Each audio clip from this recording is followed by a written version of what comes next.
বরিশালের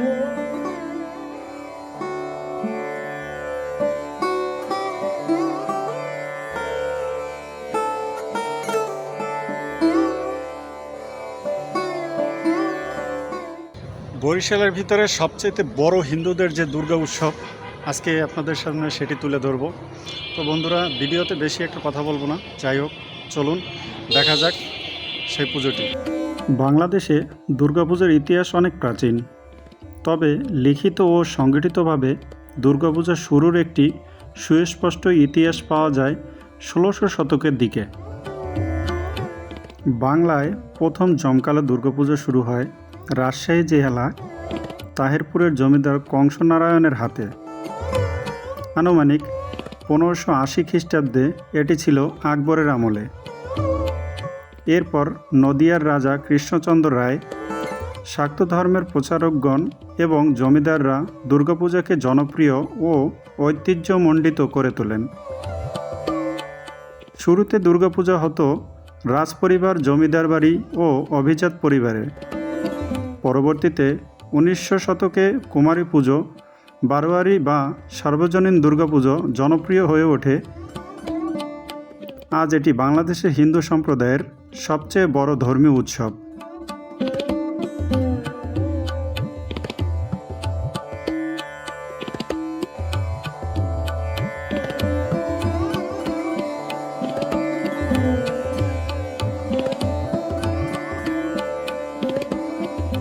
দুর্গাপূজা মানেই শুধু দেবীর আরাধনা নয়, বরং এটি আনন্দ উৎসবের একটি মহামিলন।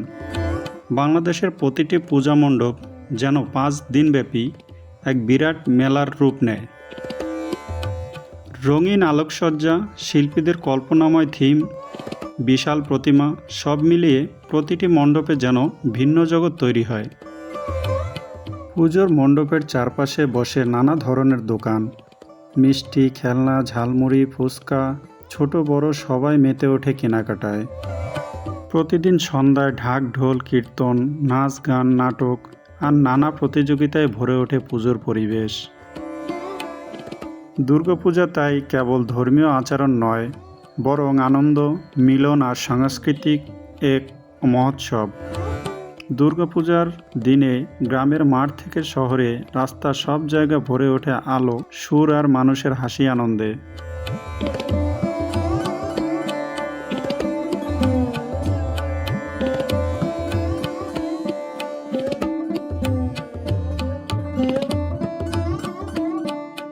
বন্ধুরা, এখন পর্যন্ত বলা যায় বরিশালের মধ্যে সবচাইতে বড় দুর্গাপুজো এটি হচ্ছে বরিশাল আগলঝরা থানার পাক্কা স্কুলবাড়ি। অতিরিক্ত মানুষের জন্য বন্ধুরা এখানে সিরিয়াল মেনটেন্যান্স করার জন্য প্রশাসনিক, পুলিশ এবং আনসার বিডিপি বাহিনীও উপস্থিত ছিলেন। বেশ কিছুক্ষণ লাইন ধরতে হলো আমাকে ভিতরে প্রবেশ করতে।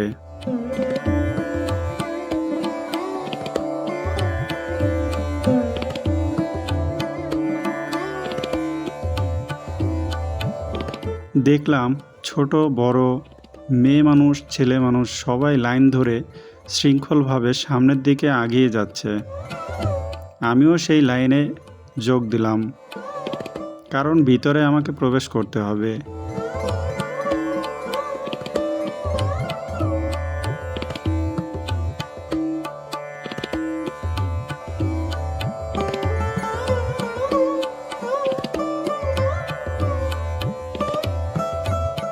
বন্ধুরা, অনেকক্ষণ অপেক্ষা করার পরে এবার আমাদের রাস্তাটি খুলে দেওয়া হলো। আমরা ধীরে ধীরে ভিতরে প্রবেশ করতে থাকলাম। মন্দিরের সামনে এসে দুর্গা প্রতিমাটির একটু ছবি তুলে নিলাম। তারপরে কিছুটা ঘুরিয়ে দেখালাম।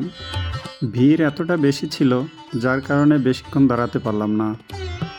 এরপরে আবার সামনের দিকে আগানো শুরু করলাম। সত্যি বন্ধুরা, পুকুরের ভিতরে বানানো ভাসমান এই ময়ূরটি দেখে সত্যি চোখ জুড়িয়ে গেল। বন্ধুরা, একটি কথা বলে রাখি, এখানে গেট এবং এই ময়ূর, এমনকি ভিতরের যত ডেকোরেশন, এগুলো করার জন্য ভারতবর্ষ থেকে ডেকোরেশন আনা হয়েছিল। ভিড় অনেক বেশি থাকায় সবাই লাইন ধরে আমরা হাঁটতে থাকলাম।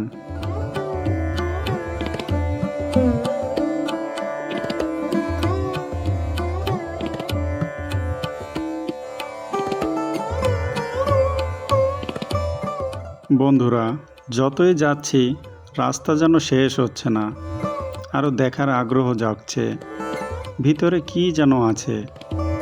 যত সামনে যাচ্ছি খালি ভাবছি এক একটি শিল্পকলা কত সুন্দর করে নিজে হাতে তৈরি করেছে, এক একটি মানুষের এক এক রকম দক্ষতা দিয়ে রেখেছে, যেগুলো দেখলে হয়তোবা শেখার ইচ্ছাটা জাগে, কিন্তু সময়ের অভাবে সব কিছু সবাই করতে পারে না।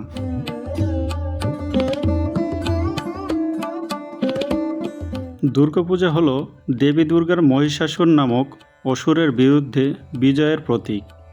এটি শুভ শক্তি দ্বারা অশুভর বিনাশের প্রতীক হিসেবেই পালিত হয়।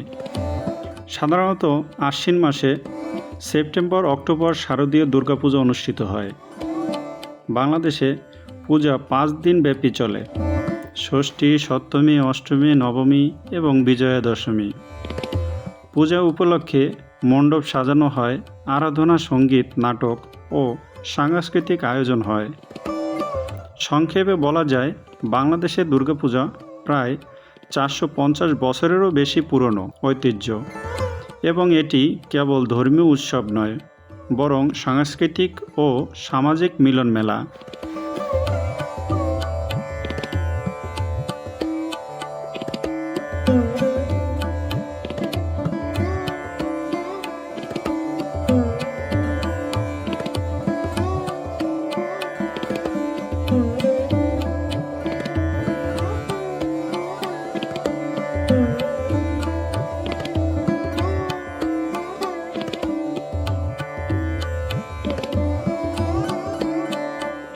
বন্ধুরা, মেলা নিয়ে নতুন কিছু বলার নেই। আমরা যারা গ্রামে বাস করি, মেলা বলতে কি তা আমরা সবাই জানি। মেলায় রয়েছে নানান ধরনের খেলনা, মেলা বলতে নানান ধরনের খাবার, মেলা বলতে নাগরদোলা, মেলা বলতে সেই নৌকোবাইজ, মেলা বলতে আরও অনেক কিছু, যেগুলো এই মুহূর্তে আমার মনে পড়ছে না।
বন্ধুরা, আমরা অনেকেই আছি বাংলাদেশের সার্বজনীন দুর্গা উৎসবের ইতিহাস জানি না।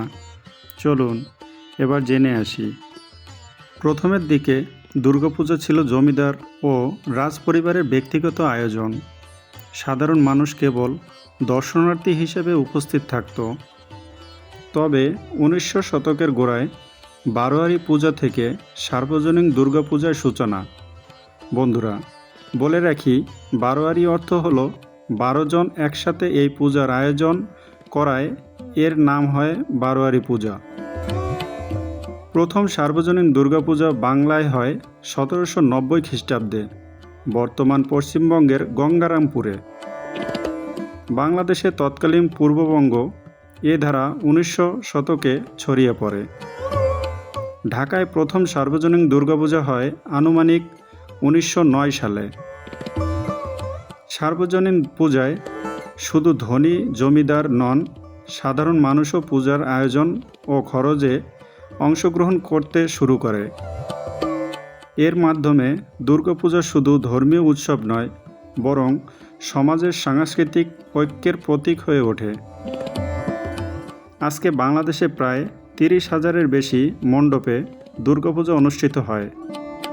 অর্থাৎ দুর্গাপূজা প্রথমে কংসনারায়ণের জমিদার বাড়ি 1580 খ্রিস্টাব্দে থেকে শুরু হয়ে পরে সার্বজনীন পূজার 1900 শতক মাধ্যমে সাধারণ মানুষের উৎসব হয়ে ওঠে।